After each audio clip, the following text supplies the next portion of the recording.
welcome to Supply Chain Talks. Today is our first expert panel discussion, and our topic today is 15% VAT in Saudi Arabia, a supply chain perspective.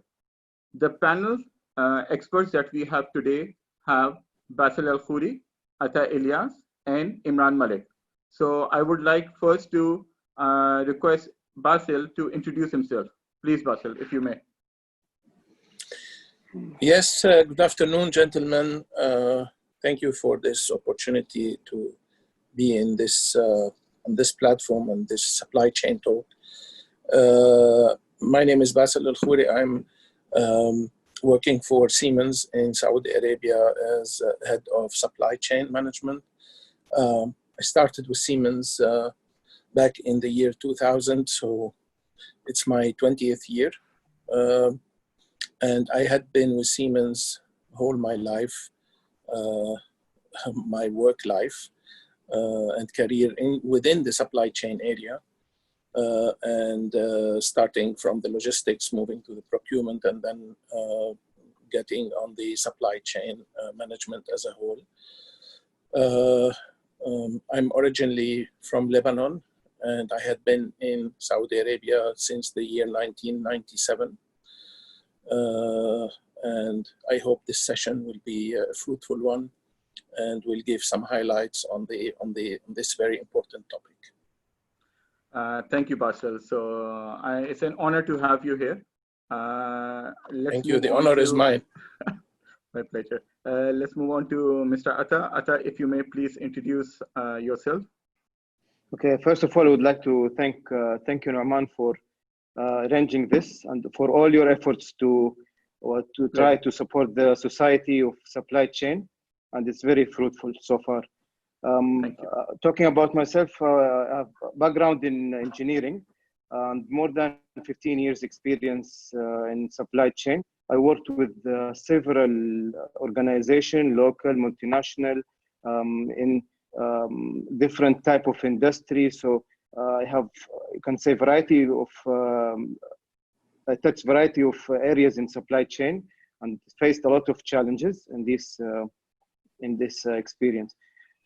Plus, I had also a couple of years where I worked as an SME. I had my own business, so I also have like the feeling of both ends, from SMEs, from multinational, from a local perspective.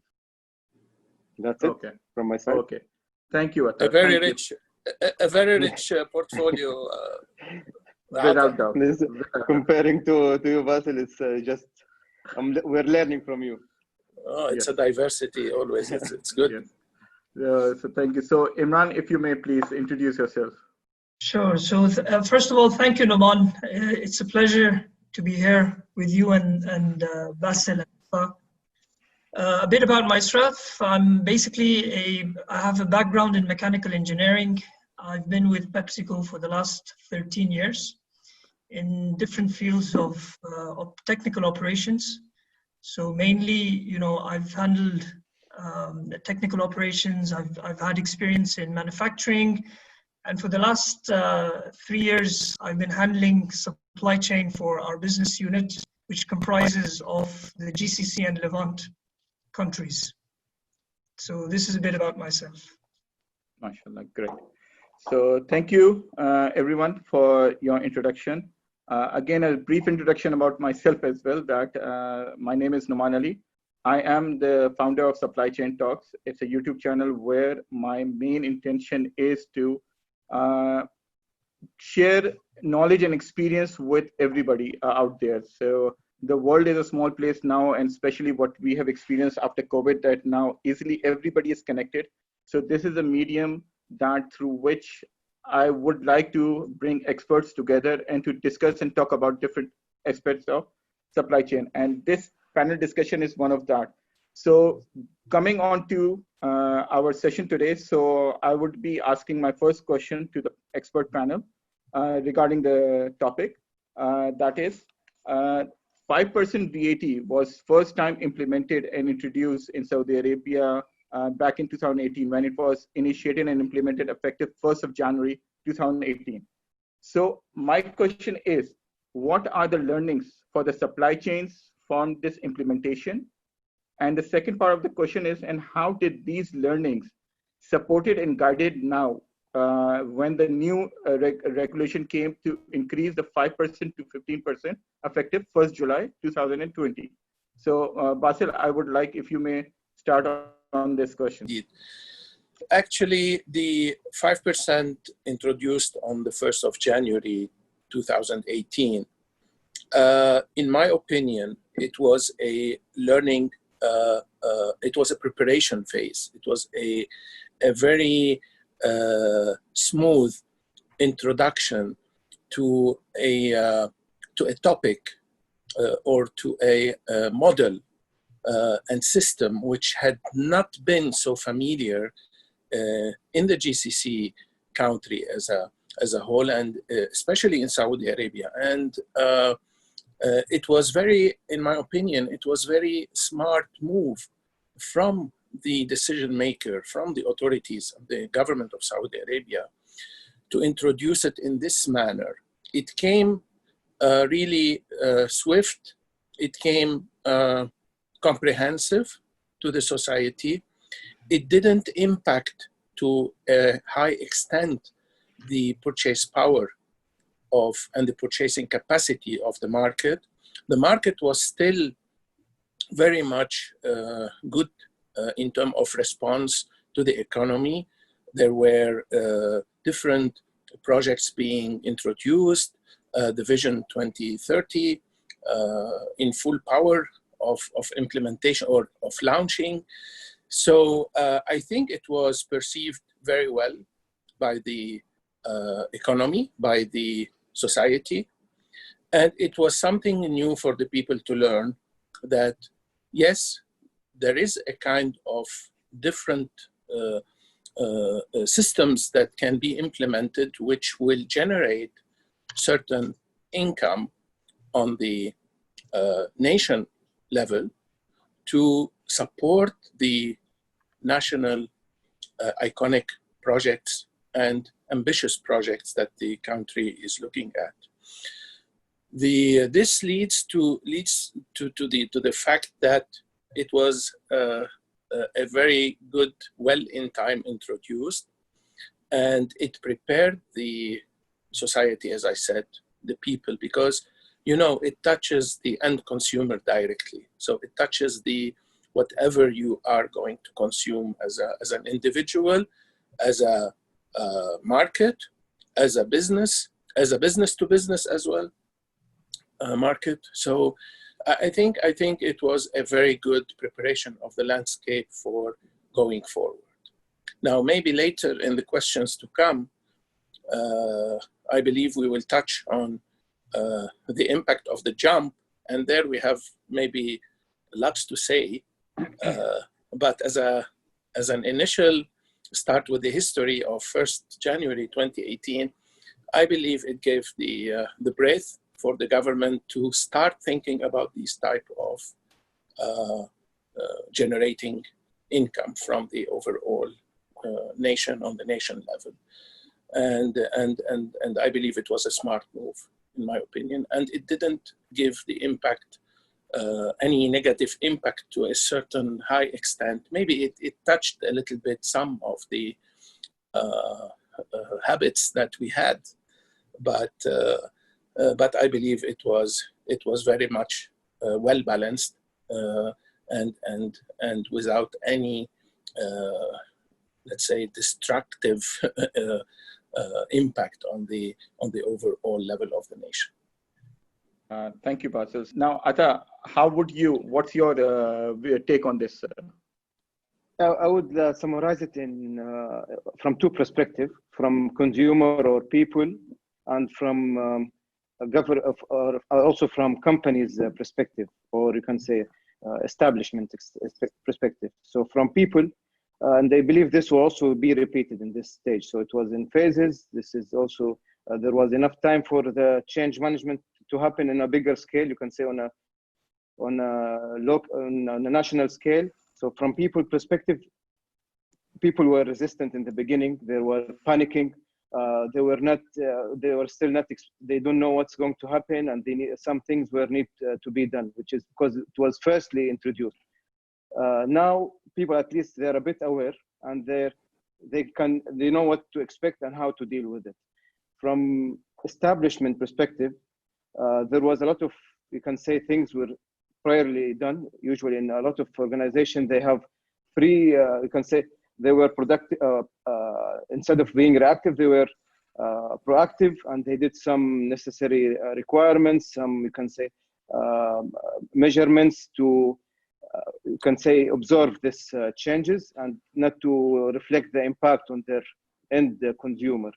Of course, some of them had to rely with the support of consultations or consultants on this process to make sure that proper processes are in place, and you can say the right things are being done to go through this phase. So this is, I can say, from my point of view. Thank you, Atta. Thank you. And Imran, I would like you to also touch that and also tell us that the learnings that you had, how did it support now in the, since the decision that came on, I believe was the 11th of May to implement the new 15%. So please. So, I mean, as Bassel mentioned, I mean, the step was inevitable. It was coming for quite some time. This part of the world has seen very little or no taxation, historically speaking. And as Bassel said, the vision of 2030 was diversifying the economy to non-oil based income. This was in the works.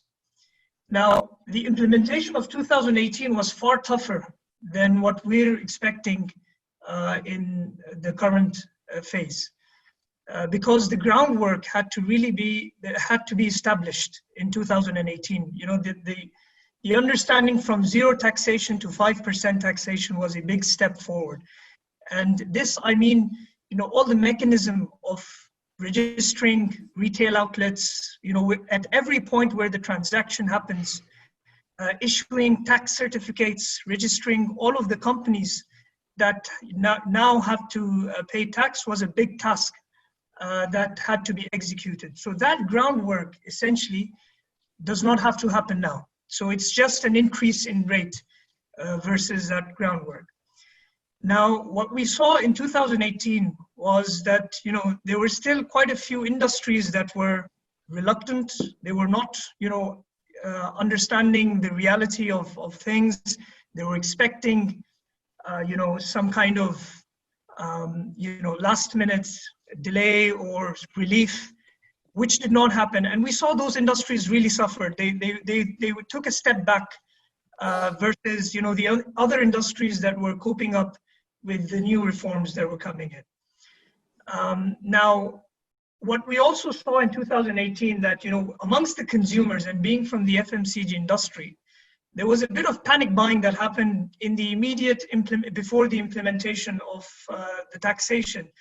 Consumers went ahead and they really stocked up well. So there was a spike in demand where I would say it really tested the supply chain function, because they had to entertain this demand, which was not planned. And in the aftermath of the implementation, there was a bit of softness in the demand.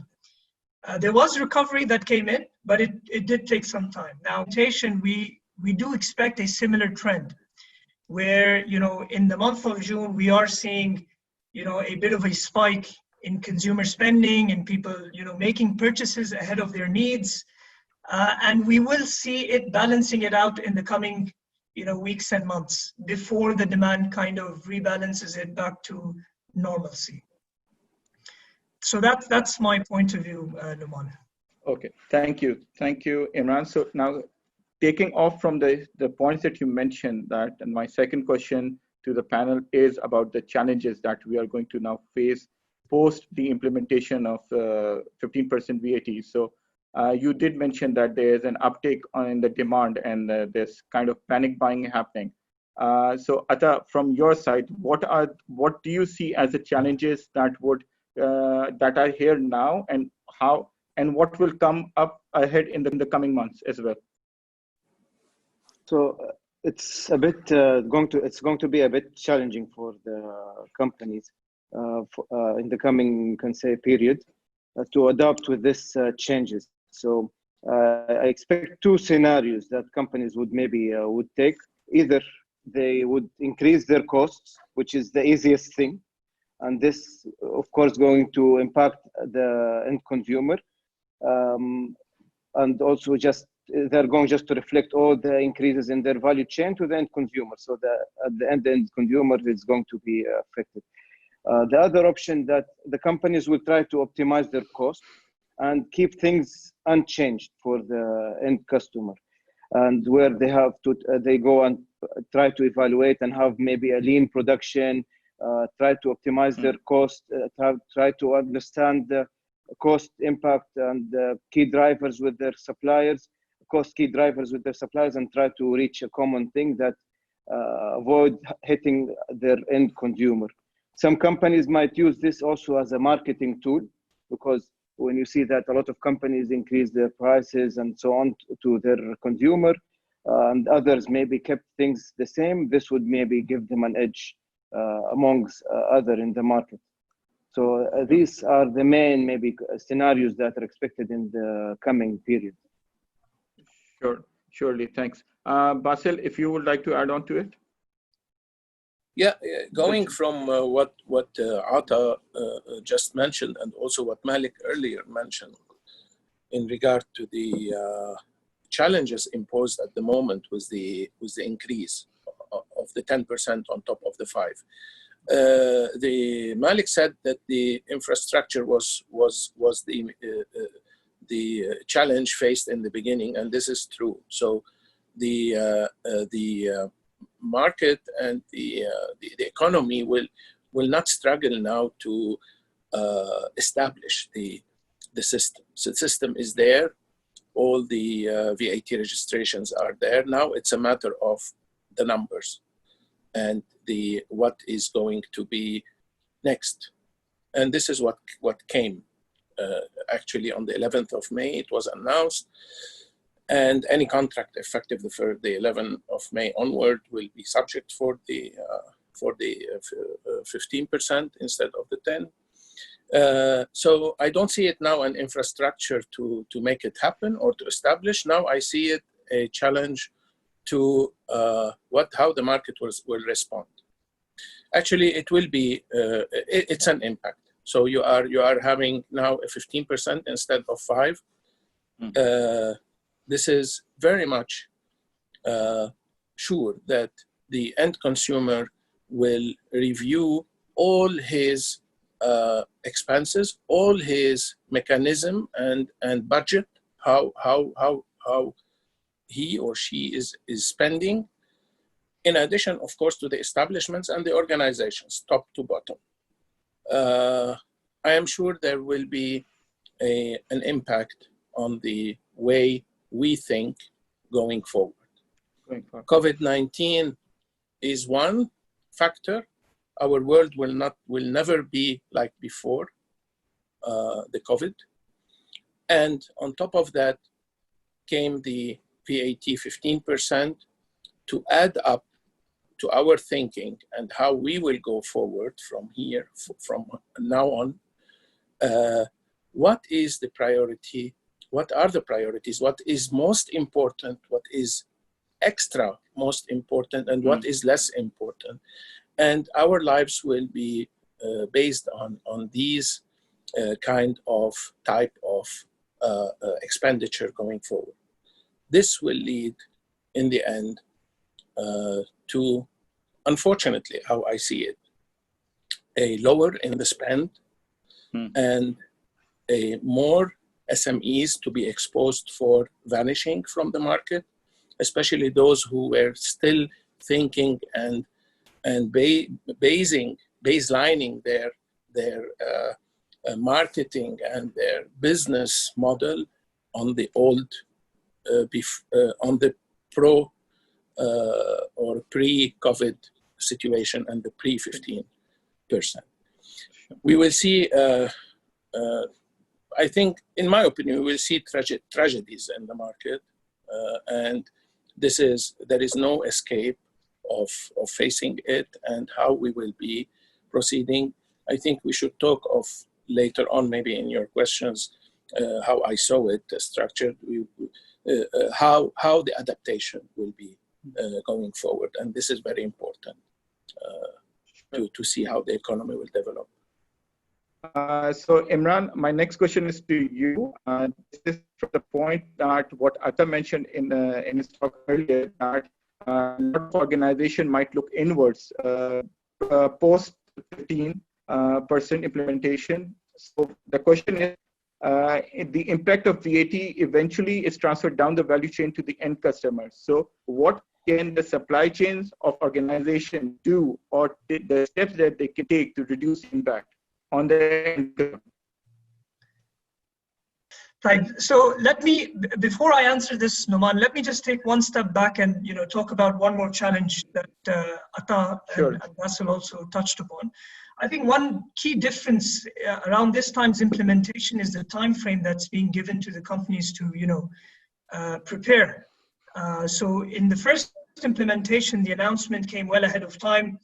Companies were able to really stock up their raw materials and prepare for the demand that was expected, a surge in demand before the implementation of the taxation.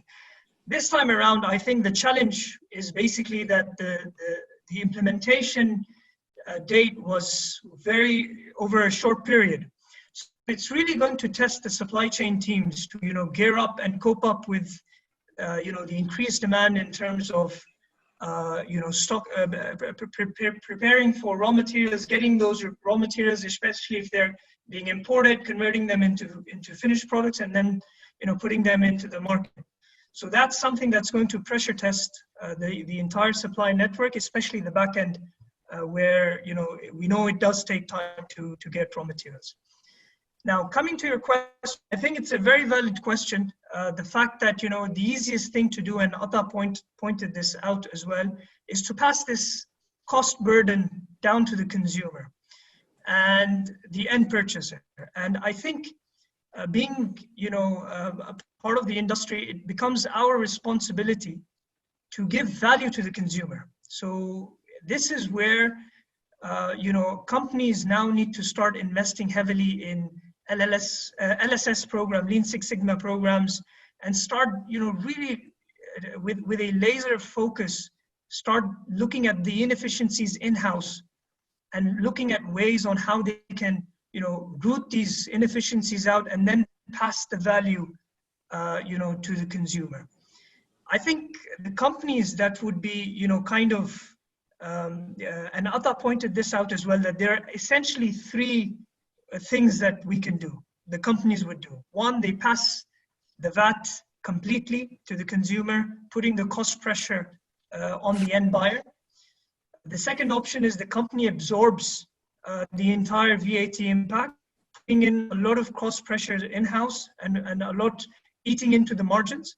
And third is, striking a balance between the product portfolio that each company has, passing some and absorbing some, and working on inefficiencies within the organization. So I think the third option, where companies really strike a balance between the entire ecosystem, is what is going to strive and be a key ingredient to the continuity of businesses here. Okay.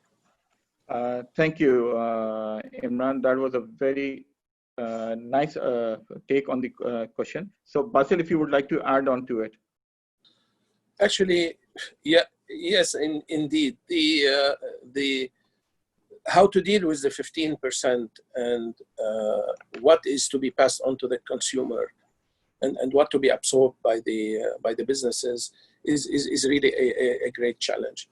And as both Atta and Imran said, the companies and the businesses, no matter small or medium or large, they must look into their supply chains.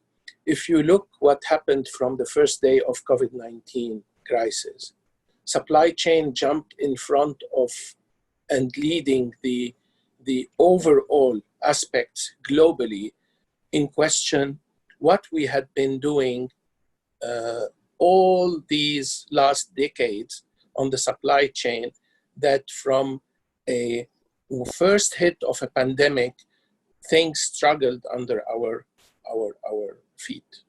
So those companies, and those are not much, and I think all of us, we come from a supply chain background, we know that not much were ready for such a pandemic, and it showed a big struggle in the beginning. I think we should look into the supply chain. We should look into how we transform really in this part of this world, the Middle East and our region, how we transform the digitalization and make use of it to reduce the cost wherever we can. Where we can get rid of the old model and old thinking of handling supply chain in our organizations. What procurement models we will look at in the future. What logistics and warehousing and distribution would look like in the future. All these are questions that we have to look at and we have to work on as businesses in order to not only to absorb the 15% and see how we can keep the consumer buying and not come down with the purchase volume and the purchase capacity, but also how to deal with it after the COVID-19 itself going forward, and how to keep this, because I'm very sure what will come, we will see a drop in the purchase volume, in the purchase capacity of the individual. And this by itself, this will be a phase that we have to go through. And that's why I said many of the SMEs, unfortunately, we will see them disappearing. Not only the SMEs, also big names now globally you are seeing filing for bankruptcy and being out of the market. But in my opinion, there will be a new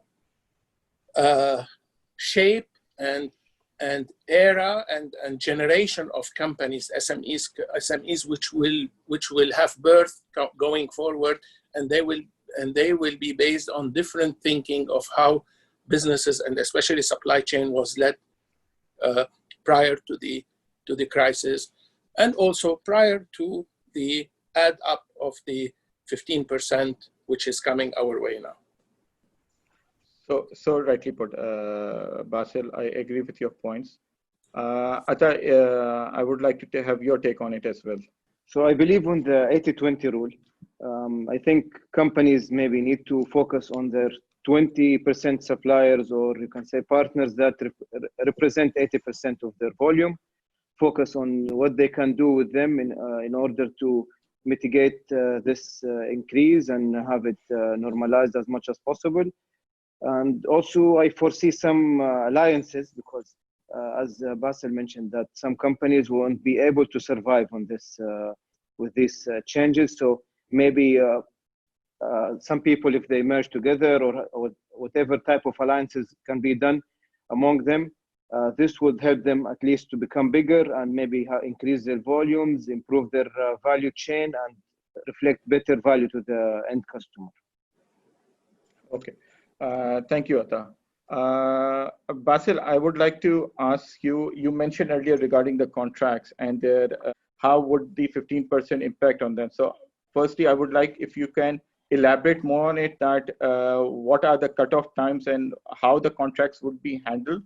And are there any risks related to it, to the existing contracts? How would they be handled, and how can these risks be mitigated?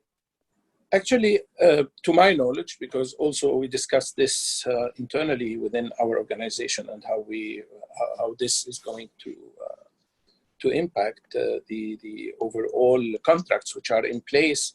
Whatever contracts are you going to sign at the moment, what contracts you will be signing in the future, and what have you signed prior to 11th of May, which is going on. To my knowledge and how I understood it, and what I believe it is, that whatever you have proven to be legally registered as signed contracts prior to the May 11th will be able to skip or to avoid the 15% which is imposed. Whatever is signed from 11th May onward will be subject for upon invoicing and upon settling the payments will be subject for the imposed 15%. And in basic and in principle, there should be no issues because the VAT by itself is a back-to-back charge when you are talking about ongoing business and how you conduct your business.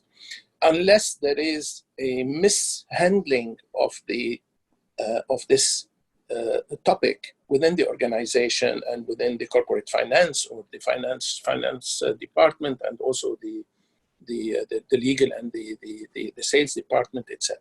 So in my opinion, it should not have an impact as long as everything is in place in terms of dates and can be proven, and it should be absorbed.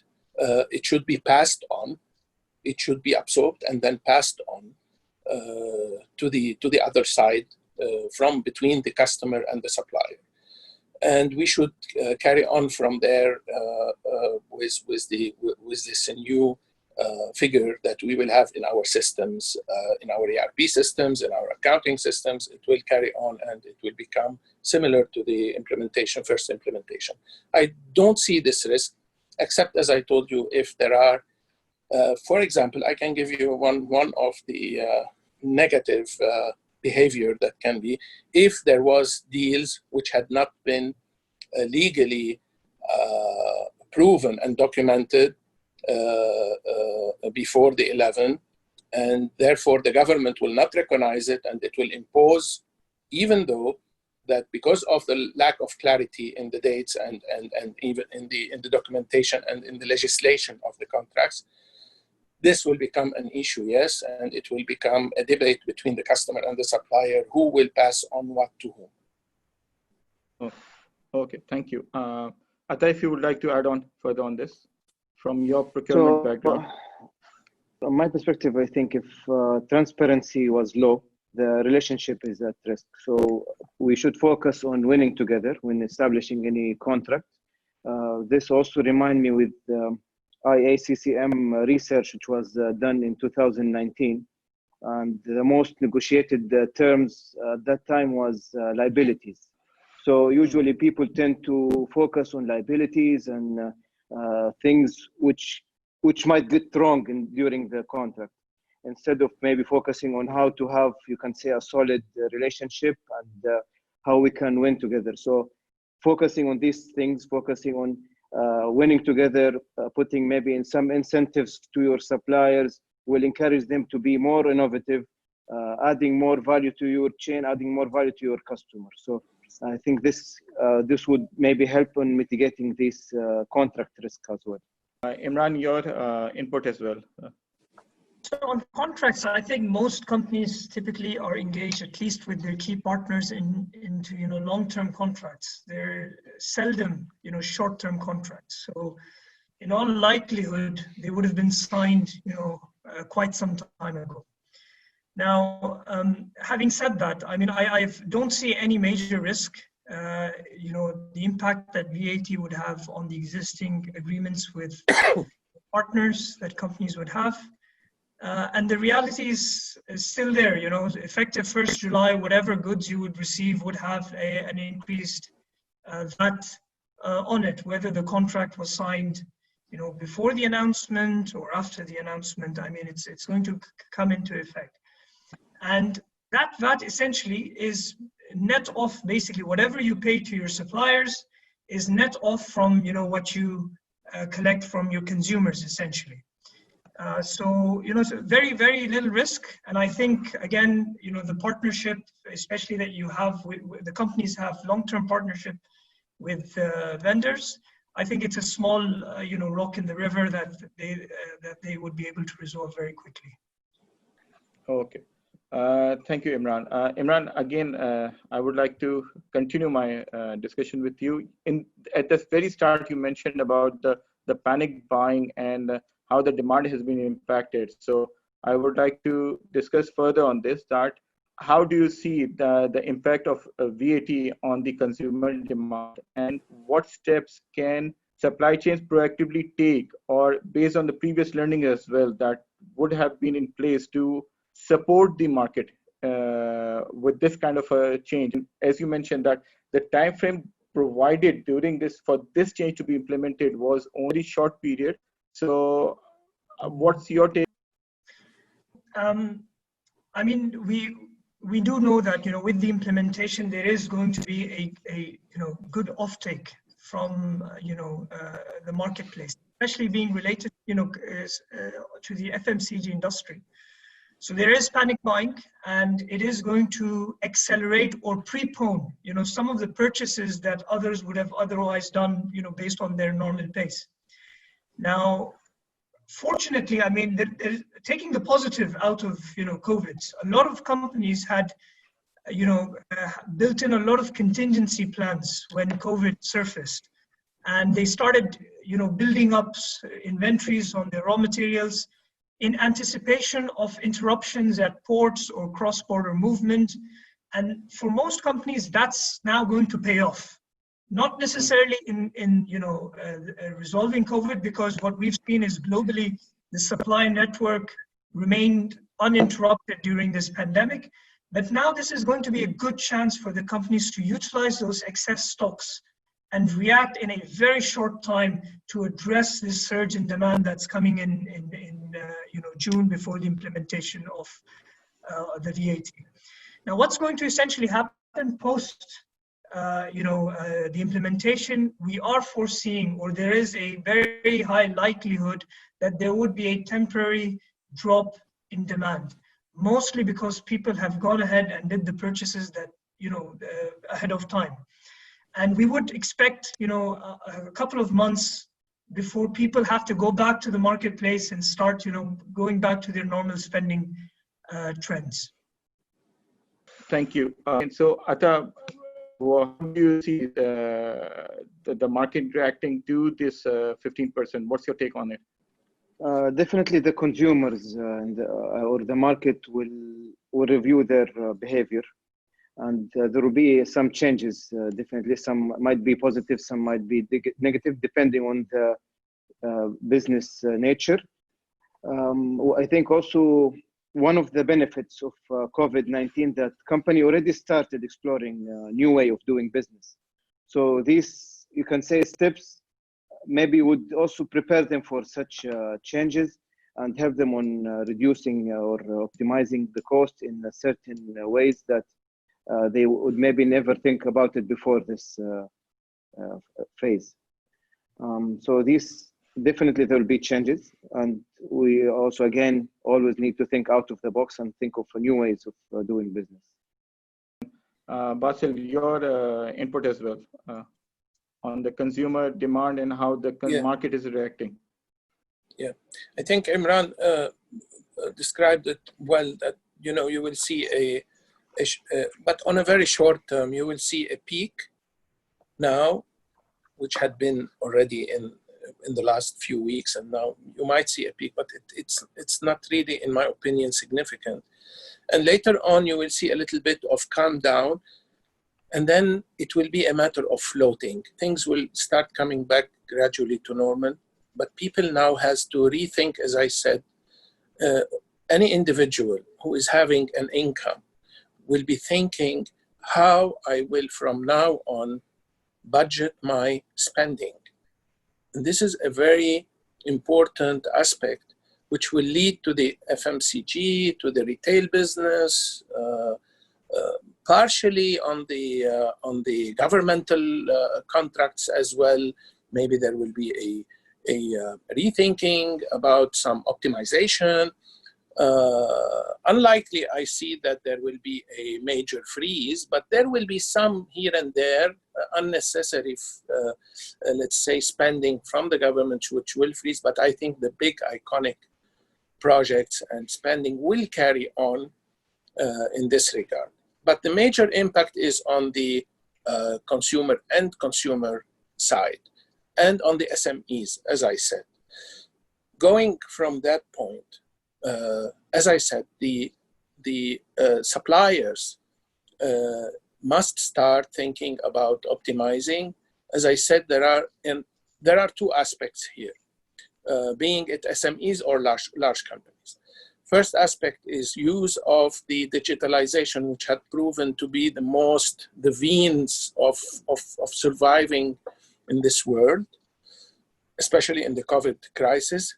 Number two, in Saudi Arabia, major importance is now given of how we can bring more into locally instead of global sourcing, how we can increase and how we can invest now locally, because when you invest locally and start supplying to the local market and also export, your VAT impact will go down, because when you export, you get back your VAT imposed. And on the other hand, you also profit from government programs on saving on the raw material importation, for raw material, saving the custom duties, so the taxes on the import.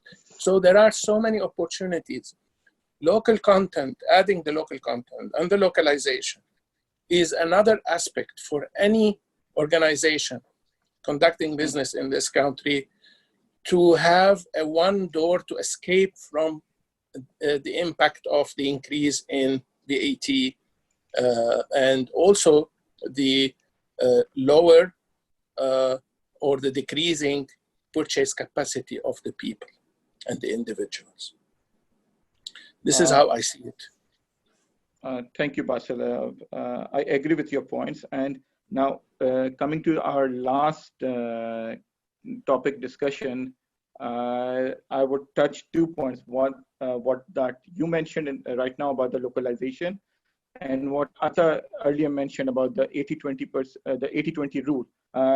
Now, the localization and 80-20 rule, that impacts our suppliers. So the most important thing that comes out of it is that how we are managing our relationships with our suppliers, how we are being transparent, how we can give them the right input to see, for them to see the bigger picture and push them towards gearing up to what we require as a demand, and how they can take advantage of the local markets, do the local. So the last question for this session is that how do you see, or what is supplier relationship management to you, and how important is SRM to an agile and responsive supply chain? Atta, I would like you to take this question first. Okay, supplier relationship management is a vital component, which is unfortunately missed in several organizations, and they focus on several aspects beyond, not within supplier relationship management, when having in contracts and so on. Although if people invested in this relationship, making sure that they have the right partners, having the right alliance, having also maybe investing together in localizing some of the products, thinking above and beyond the contracts that they have, this would take us to different level. So these people, if they invest in this relationship and think about it in a broader way, I believe things would maybe change to a better, you can say, in a better way for both companies, and maybe they will have sustainable business instead of just focusing on just the contracts and so on between a company and a supplier. Focus on the part which is in the middle, which is the relationship. And this is the most important element to have, you can say, sustainable growth for all organizations. So true. I agree with you, Atta, that what I have seen as an experience as well, that somehow SRM is the least, the topic that is given the least importance in organizations. And if we are able to provide it the due importance, a lot can change. We can be more responsive, and we can be more agile as supply chains.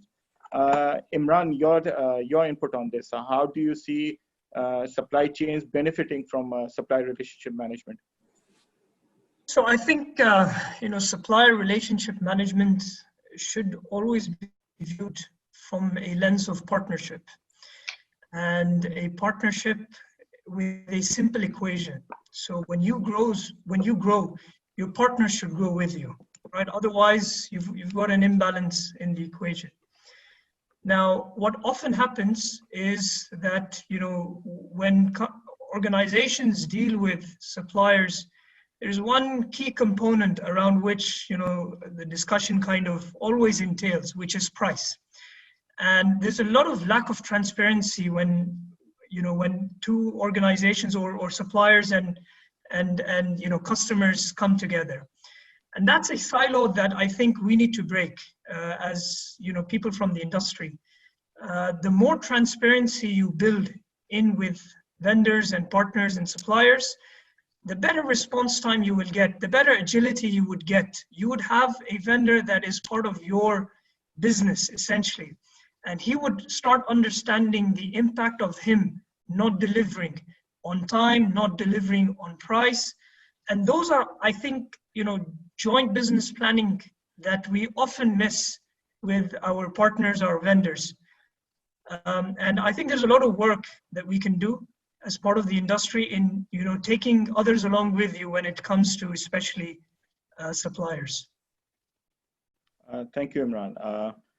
Bassel, I know that in your organization, Siemens, there's a lot of focus on how suppliers are managed and how the relationships are built. So we would like to hear your experience and your take on it as well. Yes, actually, what both Imran and Atta said, the supplier relationship is not just a quick win on a fast contract where you will take a quick nice discount and then you close the door and everybody goes on his way. No, it has to be a strategy. It has to be lived within the organization and brought up. So many business colleagues and business partners consider the supply chain, or on the procurement side and the sourcing, considers it that a good price and a very well on-time delivery is the key for that. This is a buyer job. Supplier relationship management is a strategic person job. It's a strategy. And from what Imran and Atta said, I continue from there, and I tell you that this is built through time and year to year, and also on a very long term. It's a component that must be valid and also led by strategic thinkers in the team of the supply chain to lead this relationship with the suppliers. However, there is always a risk there. When you start to work strategies, you may end up with only looking at one supplier who is really strategic all the time, on time, supporting you on iconic projects and level A and B projects and so on. And we forget to develop other suppliers around the same supplier. And then we end up exposing ourselves to risk of being in shortage of demand due to anything that may happen to this supplier who is at one time on the top, and then there is always a risk that something wrong happens, and then you end up with. So that's why the supplier relationship management is built on developing a bunch of suppliers who are strategic, who are in the 20% area, or the rule to 80-20 rule. So especially on the 20 percent side, who will keep securing and sustaining your businesses at any point of time, despite any risks that you may face. So this is a very big, by the way, topic that may need one whole session to talk about it, because also then you go deep dive in the commodities, in the categories, what you are buying, what is on the top of the list, what is less important, and what is to be given the highest importance, how many suppliers, strategic suppliers you need to have in one area and not in the other area. So this is left maybe for another session that we can have. So, I thank you, Bassel, for your very nice take on the question and your input.